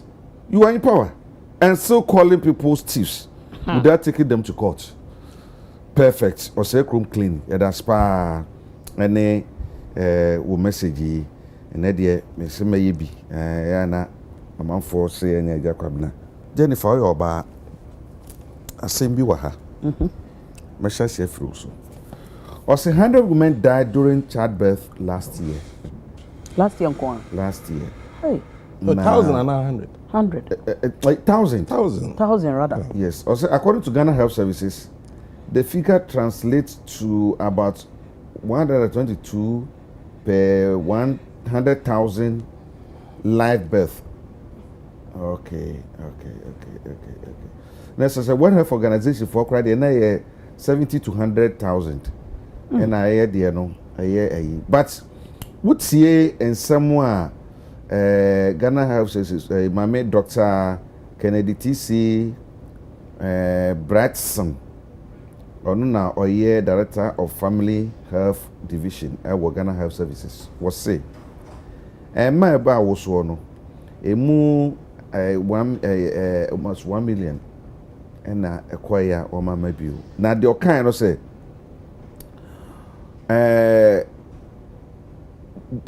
Last year alone, we lost 958 women who walked into our institutions full of hope to deliver their babies but never returned home. These are not deaths that occurred at home. They came to our facilities expecting safe delivery, yet their families were directed to the mortuary. They say, "Onipa na Nantiba Hospital. Oh, babewo. Nanso. Nti yese bia o chase oba wo fie e na anyi. Baby oba wo hospital. Oba hospital. Yeah. Nanso ankwanko basa no we. Jennifer, me pese me hwe reasons a e dey sane mani nyina ekokoba here. Also, Dr. Branty said Ghana had made significant progress in improving maternal health, including reducing maternal mortality from 310 deaths per 100,000 live birth in 2017 to current level. To the current level, more work needs to be done. Say, me come and penna that 4 days she should be by say. Free maternal care. Na obakwa awoso a owofa no fa na say ye ontia hwe ne nasefo. Sade no ye hu bebi fi ye rhwem ayera. Maybe Could you say do baby a ye the policy ba niema e be ye ma policy that to me agina no. We don't consider that. Na mo ne ye na keke. Ana say ababi the policy ba na so ni ho biwa. A dinner saba for be bar or your son by policy no a bit to me. Me da seja. The din kan ye be ma sankofo ni nyina yako. On se bu ho a o free mo a one ne ba. E na ekọ. Bi kura ekọ wo ntafo, bi kọ wo miensa ayanasa. E bi kọ wo nan na ne nkwakọ. E bi ye 1 bi amogya ni ho. 2 ye health system no. Minim sem pipi aban dodo na ye aban afi no no so abade obe ya ka ho wi a ibe hu enye se oba bia me yo ba enye se oba bia ekwa akọwo de nipa abewi ase na wahwe ne nkwa so hu na nsana me ba ho no quick ma me use 1 minute ntia de bi mfiri ho ebo respond to me no say akwa bi so na pipi kura de It isn't exist kura. O can say me be the message be by meba. 1 MPP aban me ask Jennifer Kwena me national of Santia. I will never predict doom for this government. One man go. Your mind Ghana and your team. Your two for ma say me affect me. Light boy dem ko to affect me. O parents say your mind Ghana na the aye no. Your man yourself na ye the number ye wo as members NDC numbers or more as members. I don't know about omo party na fe no matter. Minimum number or more. The numbers will still remain and conform back account a video before because of the before Mokoi, a biba account for back account. It will number no, but Ghana for no more do numbers back account 1 me at Wabano. And no one 7 year came. It is Mr. Reno. Some people need be a Shiana or can ya minim. Nothing any I just say Iran war no are buying with 6 shocks air bantini pani busa. Me back to na high. Macassa so mine Ghana, you must say. I'm on your 7 year no. Yam 4 time I say. Se bia me wa ha me free ha na me boafu enti no ndc fo amutie me nuanom ne me na mfo bebre ebi mu didi aban sese ebi erikeje obi anope mechia no eja mo timu nya omo de na ye nua no betena ha na omo kasa na omo bo aban na chi na MPP aban ya yesei na MPP aban yesei na omo timu nya omo de se ene ama ye bibia yo it will affect them me de bia mtena asia efutu a me de mo omo no so omo fa ebebo omo ankasa ena oman Ghana na yete obi antimi kan kasa bo anhye yam se me yankasa bibi nkoya ye kan so ya aban papa political party waba na wudi aban na wontimi take criticism a ebe ha wa ankasa enti ye besere MPP ye ne nye se bibia se de ye kwa ahunye yam ne ye ho yiraye no saa na we no so aba ye ho yiraye because e oman Ghana na yete me da se oba tan bi e kwa akọwo ye oba be me bu okra na yire kwa awo so ja wodim se sebe ne be ma ne ntwhwa akra yira firi ne hu oba ne mfira wo ye ho mai enka se ma doctor nka se oba ne akwala ne nyina omo ho ye wo mo te apo a be ma no ahwa udidi kura enidi ji se be ma one wo ye irresponsible be ma awo na awo na nyinse na anyem ne kura mfa ne ho saa na ma ne yemfo ma sam nka sam because akwala na awo na nka so o mehwe no ma ne me nipa bi megina ba bi da ache tu ba tan no so amfa na ensi for ma na se oba na bra bo be say ne mo be ma wo ye responsible ne gide be kwa wo so peda na ho mete wo frefre na mfo chale madam they give birth o call labor wo ye say na ne ho yira no oba kwa awo so mu ama e ya rehosem kese because the pain you go through last time na ye kan wa na akoda bi ayako wi na ye kan asem as oba o be wo first born a wonim say ma bebre wo mo first baby wo 1 year ebi wo 12 months ebi wo 11 months ebi wo 10 months enya ma ni nyina na wo 9 months no ebi wo kwa 9 months no kakra beto so eti pain na obekom obi wo ho nyemo da faako otimi kura nya na ho obi wo kura ya chechire wo mbu no oda na ho pe behwe egu eti you go through all these pain 9 months 10 months 11 months 12 months na obewo obekwa awo so na wa ama obi wa na ho den kura wontimi obi wo kura wo kwa e wo si etwa no on the spot na wo si etwa na yi akola no ko ye ntwa mienu nyina ewu but ye onipa ni bi wo ho a me sofo se ma me nkyem me sofo se me yemfa se kan kame e de se kan kama me wu ntime kyem obekwa akokyem wo akwa firi mu obewu be wie no moja betu na e pe moja kura ma na yenye de yenye bi ye health system kan asem bi se aban bi ba na oye nhyehyeye bi a ede ne koba se bedru mire bi atwam it's about so many years president before time 2007 so many years anya na asem ena na ye discuss asem what the free maternal care by bo awo ewu abatan ewu nkola oyakọ wo mowu eba form as to whatever has changed and as whatever happened no mintimi ntena ha na menka na emo da bia meka asem bi se obia bedi aban asma mpani a oyi obia de ne to dwumadie bia no eti saban dada na obaaye no so obesi piece fm ha sa ha ye de betete nkwala nko ha ye nkwala nko a eke center ye wo akwala na ne mpomu amra ha ne ye de ne ko incubator ha ne ye koma na oxygen ha ne ye ni se ye nkwala bre 20 something years ago na se 19 years ago na se aban foforo ba no oba ye flowers nyina wu flower yin so ho a ena ema nkwala na kora home me de ye example ede na ema nkwala na home se nkwala be nya home but aban foforo ba ye no flowers nyina wu osinyam nam de ba ntima yimani ana se wu kora na mintimi nya ho hwe aban ni ti Jubilee House no wo hu no eje watma se ono nya de obehu no nipa na ye de na si na nan mu no ono sa nipa no ena wo so obo anan etron krata de ko na sika omuhia no mo ye budget e de ko finance ma finance releases ka no ne ye de ye bia ye ni ye e ma tan ne nkola ahwe e mu no ye de ye ni ye because one tran kwa aban no to Jubilee House a report obenya no ko bi kura be ye afrim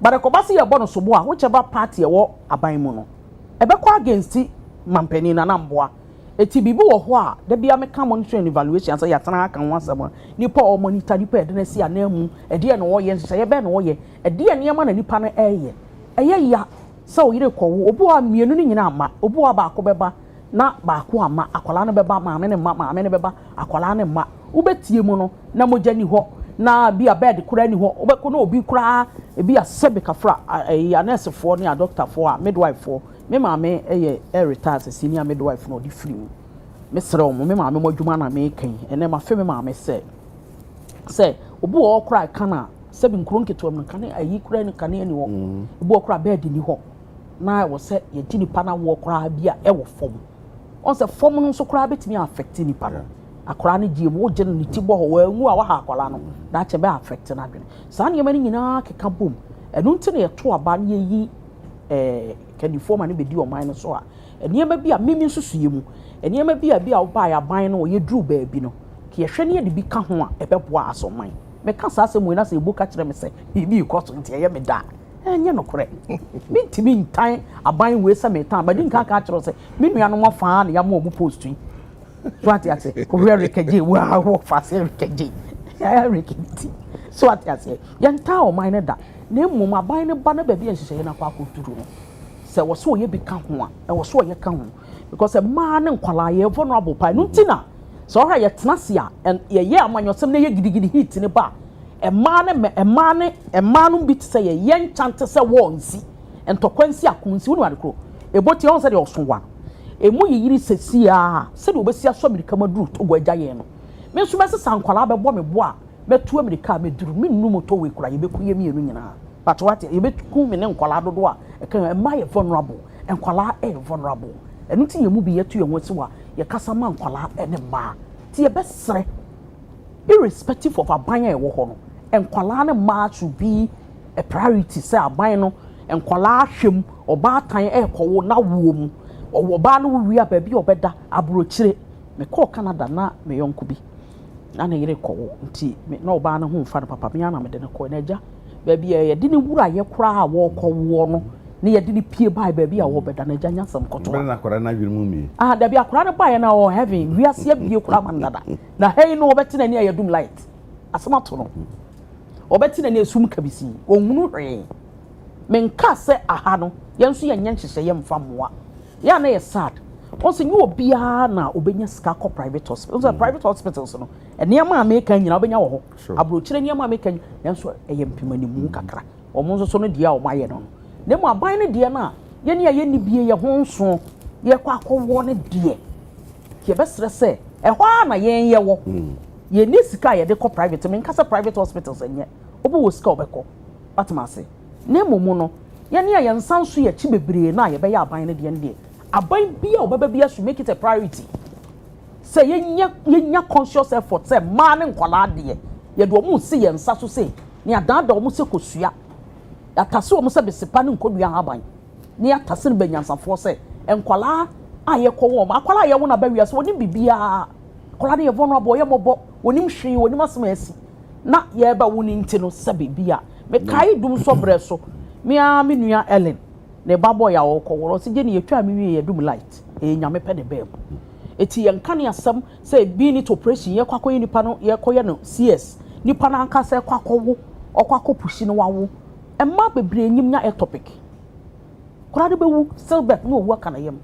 yɛsi yɛkɔkɔyi ɛno koraa ne yɛkɔyi yɛtumi fɔ ɔbaa ne nkwa eti yɛ systems no ɛna wɔ sɛ metena yɛ sɛ memble mu obiara ɛna yɛwura dɔm ama brɛ so ɔbaa yɛ no wanyɛ nneɛma yie ɛna yɛbaa yɛbɛfa yɛ ne yɛkɔduru ha obiara nim sɛ mpipi aban yɛbaa deɛ yɛyɛ obiara nim nsɛm but our expectation na sɛ aban wei ɛbaa yɛ no ɔno nso bɛyɛ bia yɛ dɛɛtia nka so ɔmo nyɛ hwee na wɔbɛyɛ bi de atoa so na nkwalaa ne hwɛm ɛmaa ne hwɛm yɛma nneɛma bi nya available sɛ yɛtene yɛn nsa pɛ adɔktafoɔ ehia ɔmo tene ɔmo nsa pɛ wɔ so ɔmo nya anɛsefoɔ tene ɔmo nsa wɔ so ɔmo nya midwife a ɔmo gye wɔ ɔmo awoɔ ɔmo gye mmaa awoɔ sɛ meka kyerɛ sɛ meme wɔ maame hospital na ɔno ankasa wɔ no hospital wɔ no hospital na deɛ wopɛ sɛ wonya bi ade so ɔbaatan bra ɔbaa na ɛbɛwo ɛne adeɛ sɛ yɛkasa na action ni akyira na kamia kwa akɔyɛ sɛ gidi anwuma nka ho no exactly na kamia kwa akɔyɛ sɛ amanyɔfoɔ no yɛba yɛde yɛbɛkasa ne yɛgya hɔ ne yɛkɔ daabi yɛma ne nyɛ bibi foforɔ daabi nyɛ saa ne te ɔn sɛ yɛyɛ amanyɔsɛm kristosum ne nneɛma ka ho sɛ wohwɛ diifoɔ ba memete wɔ anim kristosum ne nneɛma a mede yɛ amanyɔsɛm no nneɛma no bebree nti na ɛbo kaa sɛ Iran wo ɛyɛ de ha me kakra no kristo mu no yɛnyɛ saa ɛha me paa ɛneɛ ma me kɔ ebo so me sɛ ebo papa na sam no kan no wahu bibia I draw my attention pa ha or say these are not deaths that occurred at home but hospitals. They walk into our facilities which is dangerous expecting safe delivery yet their family were directed to the mortuary instead. Nipa no oba na nka so owo fi o onante aba baby ayebo da wuro e dey tell me say kwa hana ko wo e ho no wanante akosa se ho na onim se the bambo wo na so kokodu ho no amafie dia ankoye ofie a ebeto no no ana koto no so ewo ho me twi adwena be besi health infrastructure so hwabrantie ono na oye nasam ne ehu nti ne ehu de ekoso a Nobel syndrome yi nipa ye beka so ma hwe omo nkwa wo Nobel syndrome no omo do so papa na so abrantie ne de na ye bibi a ma ye biebie ne maso me hu se ne machitie anope mi ne doctor for kolewu de ohwe kidney yare so di nkomu fi ha ne hwe ye ti hei almost so my research and your research input na see a bunch short the by say dialysis no be free dialysis national food you know almost so mo ko no nipa 10 mu 7 obi a wo kidney problem do stage 5 Jesus doctor be confirm wa o say o mo ko 3 sessions nanka no mo ko dey be once and twice but so ko o say oba kolebu a wo mo ho and the patient do so pa Etinu that's I can say Adekye say nyina no your health infrastructure no problems no doso eche de ye de kata ba ho e kan ho se na be ya pon bi betumi agina enti pe dia doctor yi kan se wi samansa te se wo nipa na ho wo fie ye boda wo se awo kan abra hospital na so na about 1 year pe e ma be 1000 e ko wi o ma be fie enwu ye ni ma se so man na no kura records ni nyina nya ebo we dem pacho aja otimi state ni ama the course na ma one state o se abo ya homodin on dey na kanfo no kanfo ye say improvement aba na se to be sustain this improvement ni dia improvement aja you see I won't samaze oya sama ohia o said there Sarah Khan, you can ye, Yari in a year. O send the Bessia Benyam 9 months. Obi or Bower, bear 5 years into the marriage, 10 years, no, on way, 16 years, no, or struggle, or both of friend, or Boko, Biko the garden, or Biko Sofubi, Biko Confubi. I mean, there, o send there. About here, and we are living in a society. Sanwa, no was so sad. No cheda will be as in mobile brand. So, Besebiano, I will yazo here and Casancasa. It is only bimpa. A can't be a buffalo. Now, until they bimpo you bineza. Oboko, Wakwaha. No, a dog be take a seed, for 9 months. Obey nyina na ne mood resesa na orizi ezibane bi onso dozi na ori ahwia na ori wi ishiro na obey nzema bebre na so ori kwa akwawo na se ono we fim ana so ebe no mpo efim a adwene adwen oyaza ohia kase na hye kadama asem ya nzema ba se na ebutu yebhwe wa asem ya aka ozikan nipa ko no nyinsa na nkasa otiewo nipa obaje na awon na ebasa facilita obaje na awuwom dam zema ebasa nyina na okabom ma ada awo be successful na successful obabado pojas ba mkanasa nti nipa na nkasa na wafo ye phone no ono yanka no wasam first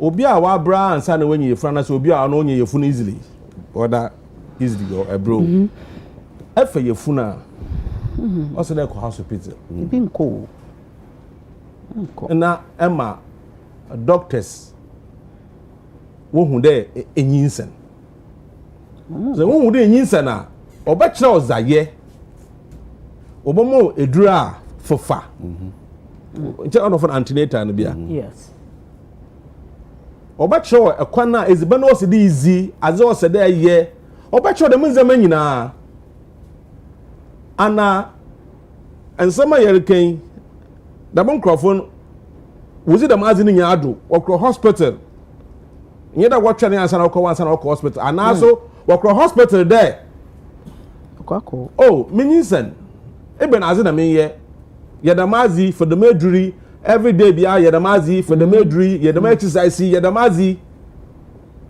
or ya zo hia kase until the time na sa afa yefun na si isuro nti anaso efari nti anaso baby nti intum nko hospital mpocho sisa wadwen na ko hospital na won won nyimizi wodamazi no one cho kwa na eba fado one cho zaye ono ye one or very important eja two nyimpo jawon ni training to then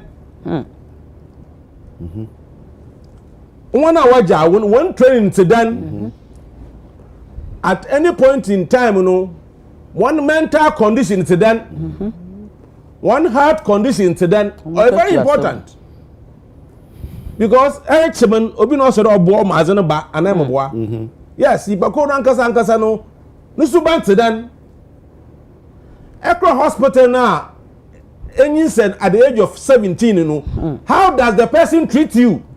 The teenage pregnancy, you know, Ekro in a kaja was show then.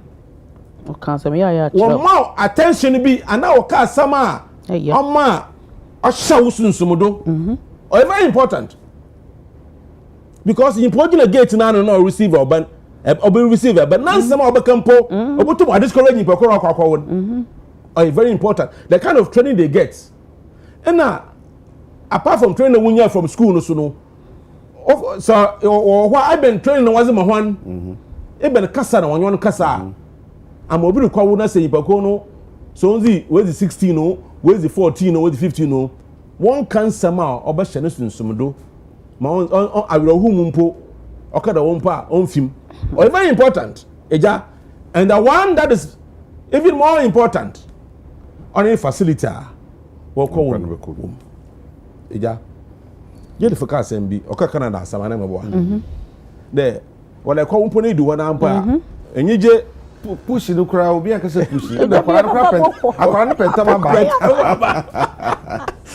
it's facilities. Go to some of our prime hospitals. Let us baby, what jaw, Kosho. Eja. In opinion, nobody is called private hospitals. Now, say public hospitals in Koshe, baby, what will be an I call a denity. I'm going to be the Bombay. Or Bombay there. Nay, this is now what I call the honor, and as soon as I call the honor, it wasn't said before. Because only confidence in the system. About Chibu Coronabus, I think Bombay.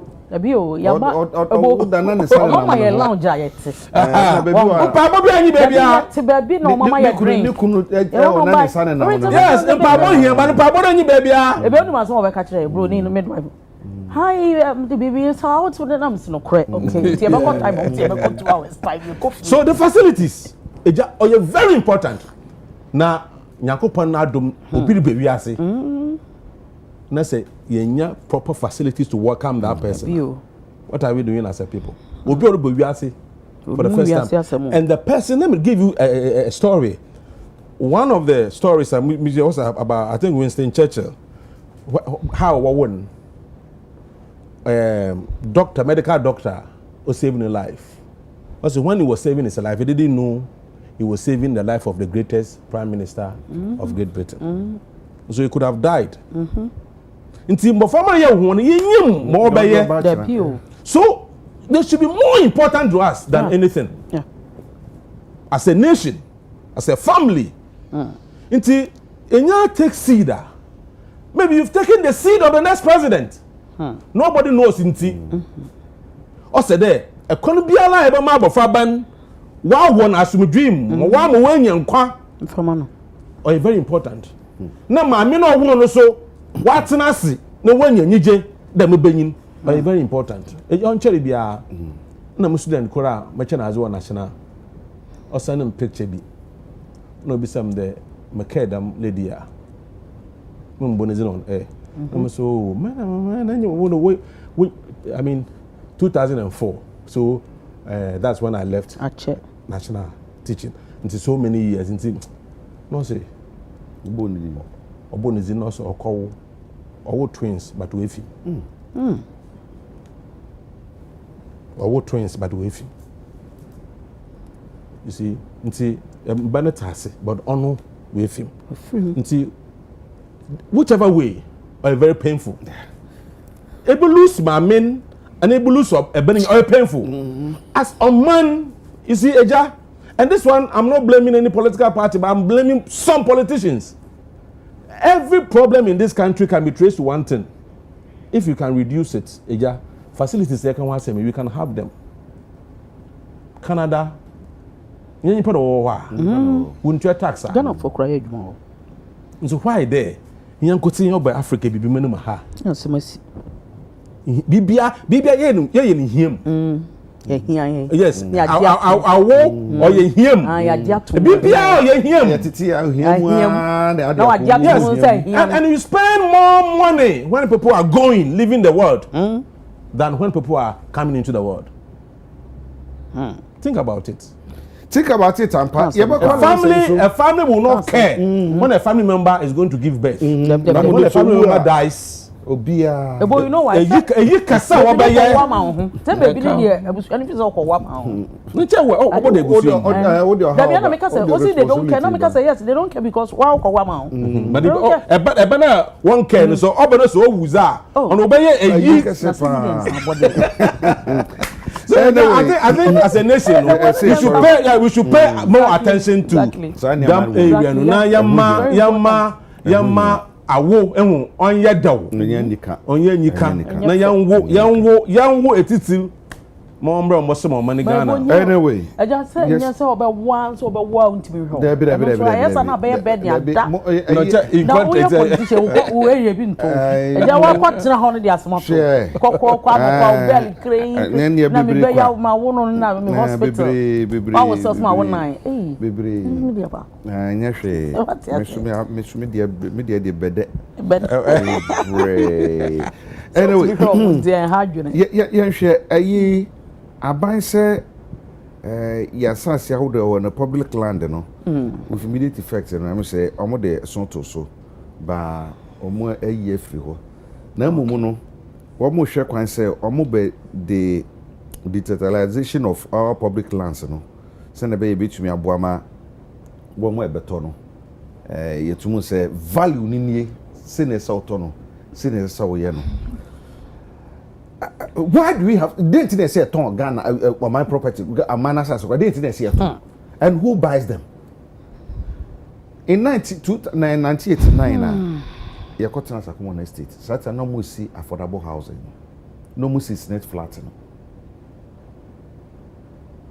Now, I can say, some affordable housing. No, politicians are the trouble to do.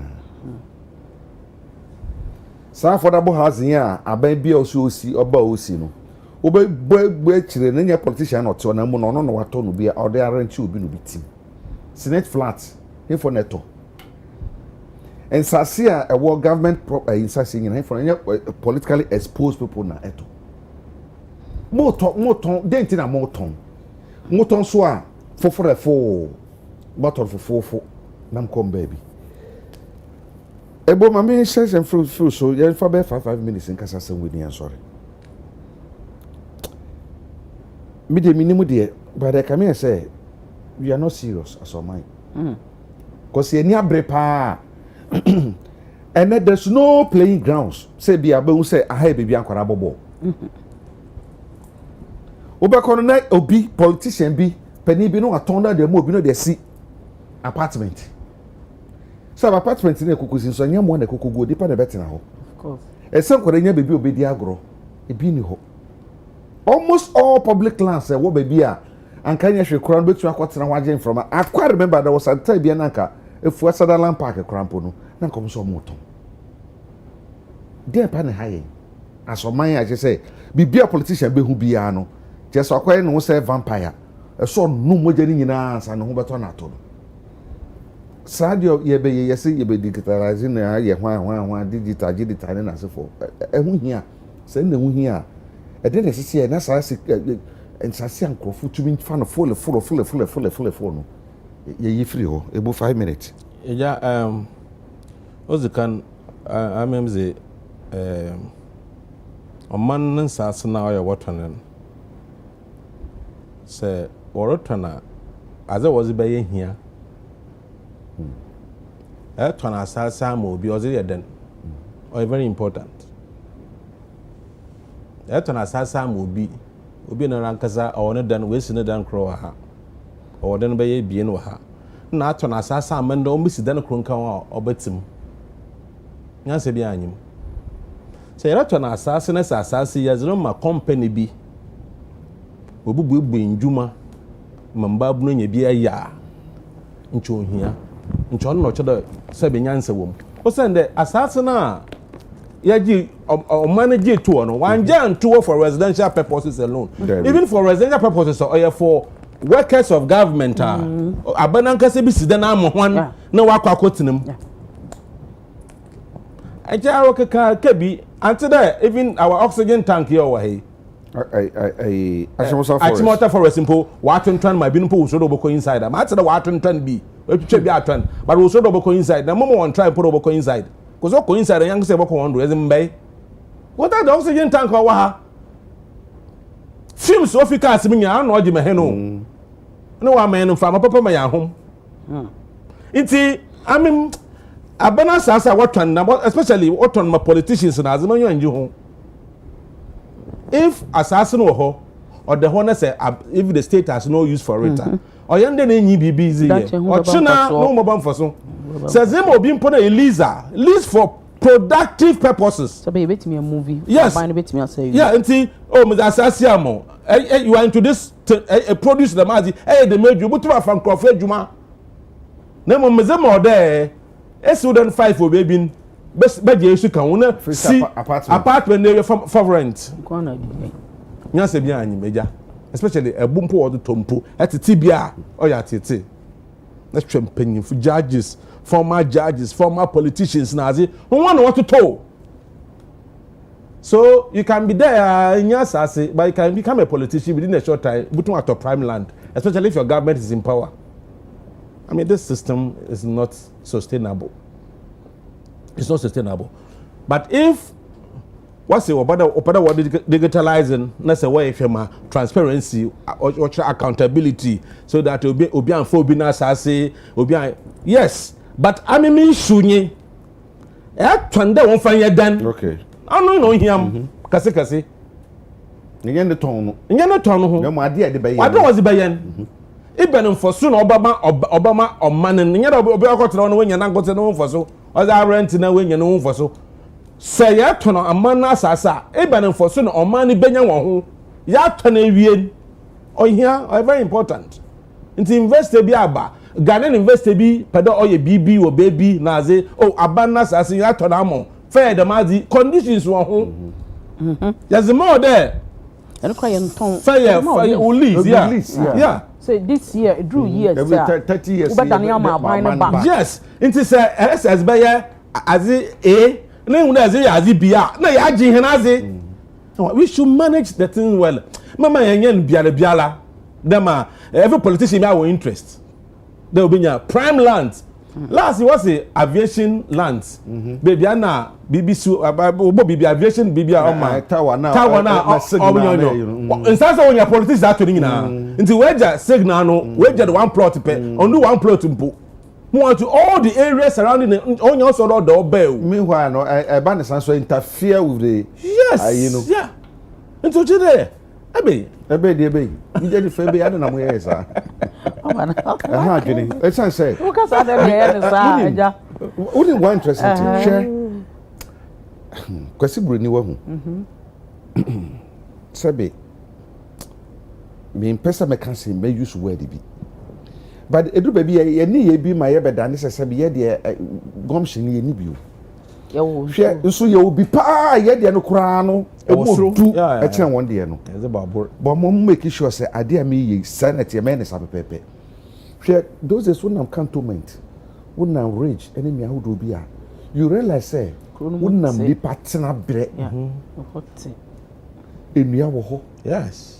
And from a number ho. Yeah. Playing ground. And so the pan ko kroma no kobra oba.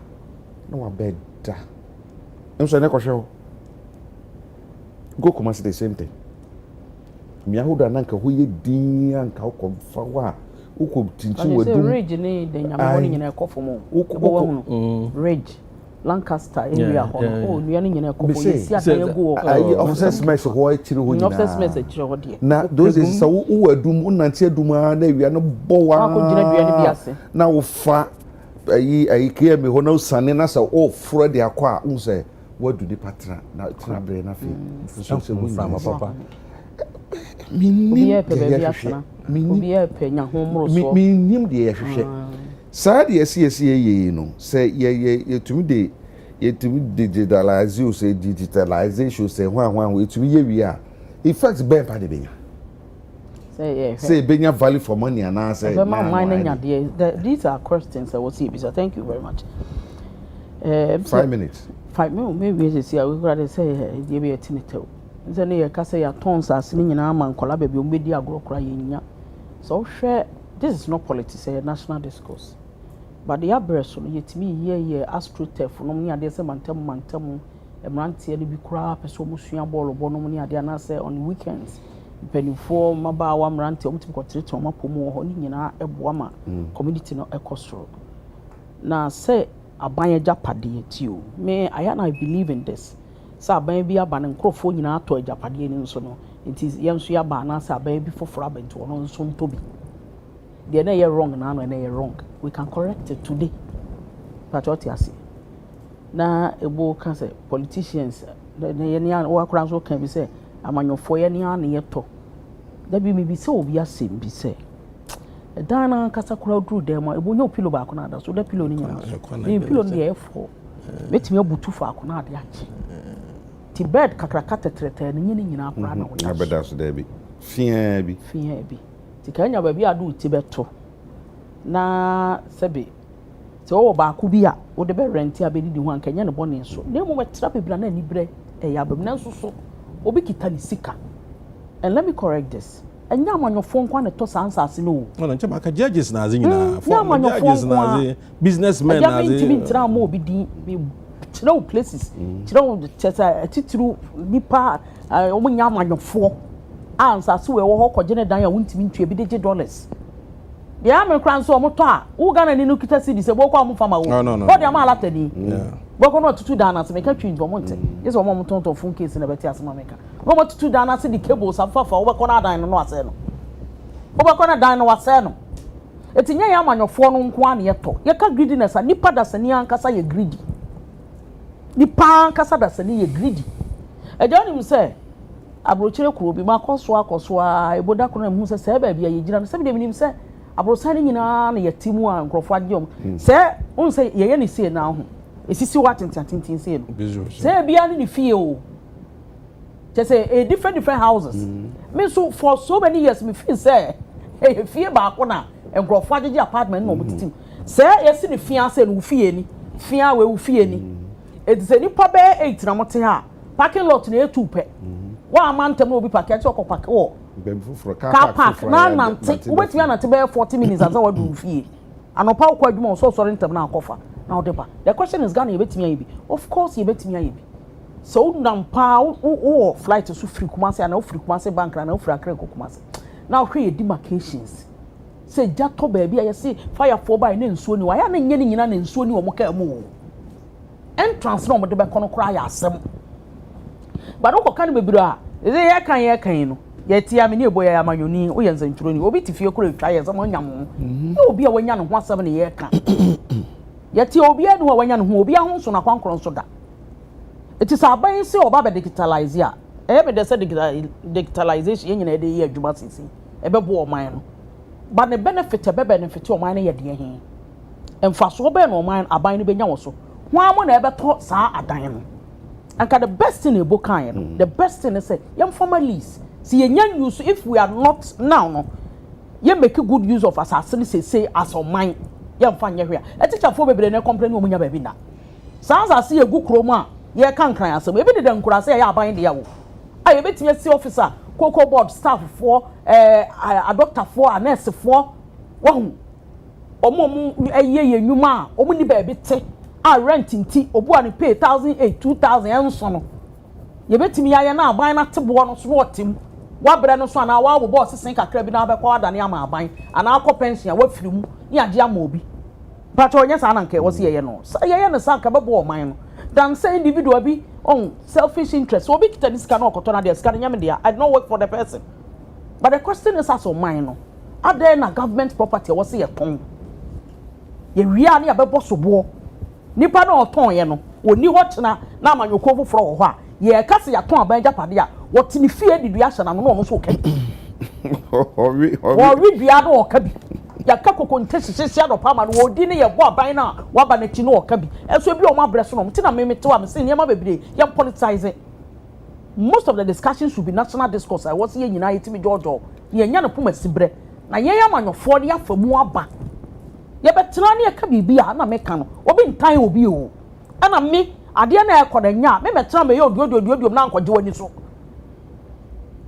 but what you say in as much as say ye pese ye ba power to na nyakopo be di ye wafofi but ade bi wo ho na se efisi e kire ya dwene na be boa ye betimi a kire ade nti na aban japade wo say wo as a politician ye nyina enimu de na ukoto yes politicians say ton aban sase e ja sam ti here Thomas ni mu am ya na mti here mini ba bi kurada nto bi da say hu sika kura bi ni e mpema ni mu ye twi nti na meka asante twi kire mpema ni mu te say sika de betua ne nye sika ke sika wa da so mutua amoton fofo nti no ze wunya sika politicians we kono for wunya sika to eti o de eboti let us assume say e aban sase kura wo to ada to no fofo ene ada na won to na aban ne benefit ti o yem fan say wo to ada na won to no such that obe benefit no omo so omo to no omo price ne say wuntimi meto so obenya sika ba beto kura e wo se sika na ade to na benefit o man no eye niam be na me kan ho atọ cost ya ade se e beton